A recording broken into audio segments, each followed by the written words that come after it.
Hello student, Chavda sir lecture के YouTube channel में आपका स्वागत है। कक्षा 12वीं अर्थशास्त्र के लगातार हम आपको वीडियो दे रहे हैं। अगर आपने पुराने वीडियो नहीं देखे हैं तो आप लोग प्लेलिस्ट में जाके हमारे वीडियो देख सकते हैं। इस वीडियो में हम लेके आए हैं अध्याय 4 पूर्ण प्रतिस्पर्धा की स्थिति में फर्म का सिद्धांत। तो पहला क्वेश्चन दे रखा है पूर्ति का नियम। पूर्ति का नियम क्या कहता है? बाजार में यदि किसी वस्तु की कीमत बढ़ जाती है तो उसकी पूर्ति भी बढ़ जाती है। इसके विपरीत यदि उसकी कीमत में गिरावट आती है तो बाजार में उसकी पूर्ति में भी गिरावट आ जाती है। दूसरा है पूर्ति में वृद्धि से क्या अभिप्राय है? जब किसी वस्तु की पूर्ति में उसकी स्वयं की कीमत में परिवर्तन के अलावा किसी भी कारण से वृद्धि हो जाती है तो वो पूर्ति में वृद्धि कहलाती है। नेक्स्ट है किसी वस्तु की पूर्ति अन्य वस्तुओं की कीमत में परिवर्तन हो जाने पर किस प्रकार प्रभावित होती है? तो किसी वस्तु की पूर्ति अन्य वस्तुओं में कीमत परिवर्तन हो जाने पर परिवर्ती मतलब पूर्ति में वृद्धि या कमी दोनों हो सकती है, परिवर्ती बोलते हैं उसको, उस प्रकार से प्रभावित होती है। पूर्ति में परिवर्तन से क्या आशय है? पूर्ति में परिवर्तन से आशय जब किसी वस्तु की कीमत में परिवर्तन को छोड़कर अन्य घटक में परिवर्तन के कारण उस वस्तु की पूर्ति में कमी या वृद्धि हो जाती है तो उस वस्तु को की पूर्ति में परिवर्तन कहते हैं। अगर आपने अभी भी चैनल को सब्सक्राइब नहीं किया है तो चैनल को सब्सक्राइब कर ले, बेल आइकन को क्लिक कर ले जिससे आने वाले वीडियो की नोटिफिकेशन मिल जाए। और पुराने वीडियो देखने के लिए हमारी अर्थशास्त्र की प्लेलिस्ट में जाके आप सारे वीडियो देख सकते हैं। इसके बाद देखते हैं बाजार तालिका। बाजार तालिका से क्या आशय है? बाजार पूर्ति की तालिका में किसी वस्तु को के सभी विक्रेताओं की भिन्न भिन्न कीमत पर कुल पूर्ति की मात्रा दिखाई जाती है। माना कि रुई के केवल 3 विक्रेता है ए, बी, सी और उनकी अलग अलग पूर्ति की तालिका है। यदि तीनों की पूर्ति तालिकाओं का योग कर दिया जाए तो बाजार की कुल पूर्ति हो जाएगी।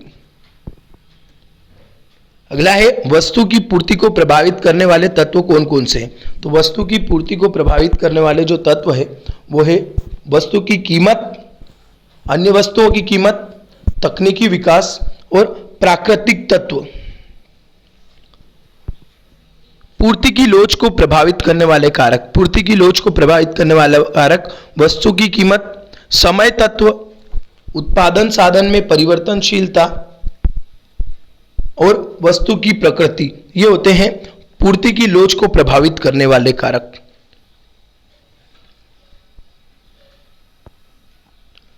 पूर्ति वक्र पर चलन और पूर्ति वक्र में परिवर्तन में अंतर बताइए। पूर्ति वक्र पर चलन वस्तु की कीमत में परिवर्तन के प्रत्युत्तर में वस्तु की पूर्ति की मात्रा में परिवर्तन होने एवं अन्य घटक अपरिवर्तित करने पर होता है। काय में होता है? अपरिवर्तित करने पर होता है, याद रखना। और इसमें क्या होता है? एक पूर्ति वक्र चलन में क्या होता है? पूर्ति वक्र चलन में अपरिवर्तित करने पर होता है और पूर्ति वक्र परिवर्तन में क्या होता है? परिवर्तन करने के कारण होता है। बाकी बातें सेम है। उसके बाद है पूर्णतः बेलोजदार पूर्ति से आप क्या समझते हैं? जब किसी वस्तु की कीमत में अत्यधिक परिवर्तन होने पर भी उसकी पूर्ति में बिल्कुल भी परिवर्तन न हो तो ऐसी दशा में पूर्णतया बेलोजदार पूर्ति की दशा कहलाती है। रुको अभी। उत्पादन के साधनों की कीमत में कमी आने पर वस्तु की पूर्ति पर पड़ने वाले प्रभाव को स्पष्ट कीजिए। तो उत्पादन के साधनों की कीमत में कमी आने पर वस्तु की पूर्ति में वृद्धि होने लग जाती है क्योंकि उसकी लागत घट जाती है और उसका लाभ क्या हो जाता है? बढ़ जाता है।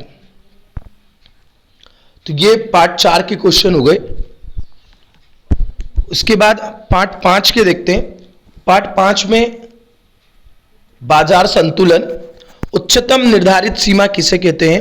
तो किसी वस्तु या सेवा की सरकार द्वारा निर्धारित कीमत की ऊपरी सीमा को उच्चतम निर्धारित कीमत कहते हैं। सेम निम्नतम क्या होगा? उससे यहां पे ऊपरी सीमा थी, यहां पे क्या हो जाएगी?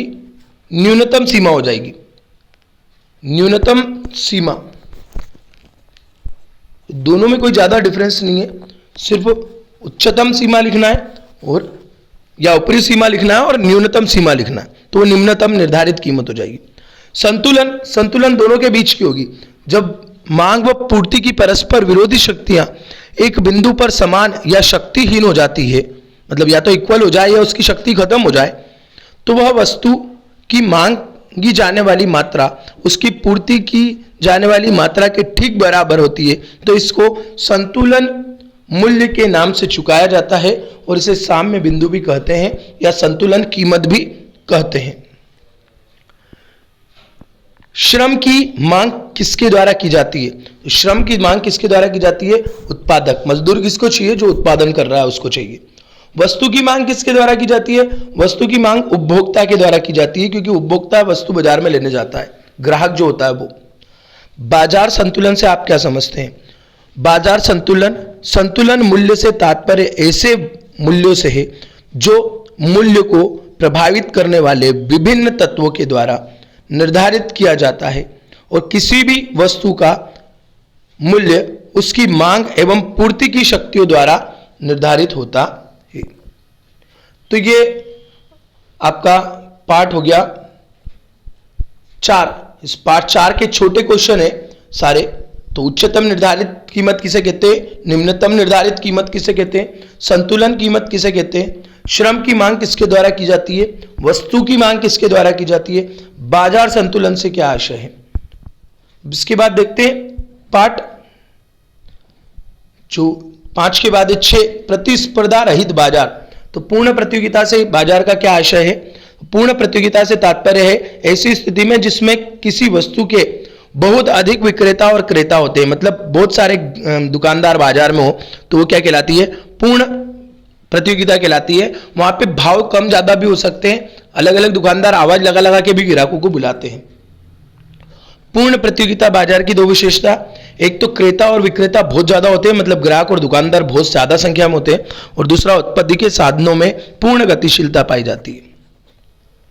बाजार मांग वक्र किसे कहते हैं? बाजार मांग अनुसूची का बिंदु रेखीय प्रदर्शन बाजार मांग वक्र कहलाता है।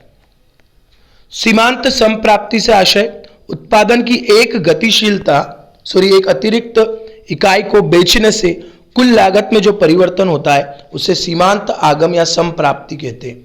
और कुल संप्राप्ति से आशय तो ऐसे फर्म को अपने उत्पादन की एक निश्चित मात्रा में बेचने से जो कुल धन राशि प्राप्त होती है उसे कुल संप्राप्ति या कुल आगम कहते हैं। औसत संप्राप्ति, अल्पाधिकार, यदि वस्तु की बिक्री से प्राप्त कुल रकम में बेची गई इकाइयां की मात्रा से भाग दिया जाए तो भागफल का औसत संप्राप्ति कहलाता है। अल्पाधिकार, अल्पाधिकार अंग्रेजी शब्द की ग्रीक भाषा के 2 शब्द ओलिगो और पोलियन से मिलकर बना है। ओलिगो का अर्थ होता है अल्प, पोलियन का अर्थ होता है बेचना। इसका प्रकार अल्पाधिकार वह बाजार की संरचना है जहां केवल थोड़े से विक्रेता, मतलब 2 से अधिक, समरूप मतलब एक जैसा सामान बेचते हैं या उत्पाद विभेद करते हैं। तो ये हो जाएगा द्विअधिकार आप लोगों का और अल्प अधिकार। ये सारे क्वेश्चन आप लोग नोट कर लीजिए, याद कर लीजिए, अगले वीडियो का इंतजार कीजिए। तब तक के लिए धन्यवाद।